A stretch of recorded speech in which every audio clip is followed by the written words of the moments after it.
Oil per barrel is falling slightly today, and some are citing speculation. But Jim Cramer has his own theory, one that I think is right. Now, I got to tell you, I have heard over and over again from 57, where we were a couple years ago, to actually even from the 30s, when they were talking about opening up the Strategic Petroleum Reserve, that it's all speculators. That could not be further from the truth yet. I advise everyone to go read Jim Mulva's notes. He's the Conoco CEO and by far the best CEO in the oil business, saying that, look, the Saudis are tapped out. There is no more oil. They can say whatever they want, and they're reluctant to say, listen, our reserves are only just not great crude anymore.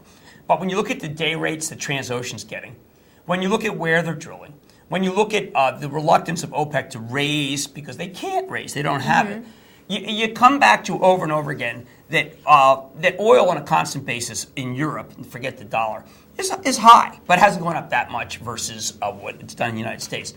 There is a grave error to believe that speculators have brought this up, because gasoline has proven to be at $3.50, we still pump a lot. $3.70, we pump a lot. And that's because the ethanol strategy's already failed.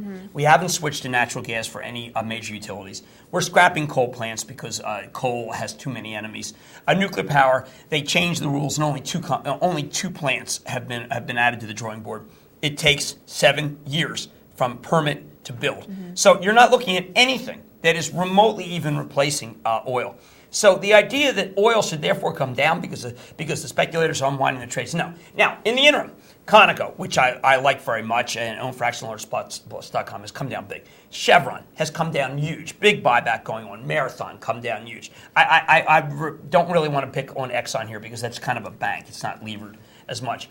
Shell, BP. These are all must buys. They're must buys. Halliburton? Definite. Halliburton is terrific. I also want to buy natural gas stocks. XTO down $1 today. A fascinating opportunity. This is the trade. I feel that every time oil goes down 3, 4, you hear all these negatives, and it's the opportunity. If we find a lot more oil, or if we find a level where gasoline is not bought, then I'll change my tune. Not until then. All right. Thanks a lot, Jim Cramer, recapping on oil. Thanks a lot. Thank you. This is Wall Street Confidential. Stay tuned.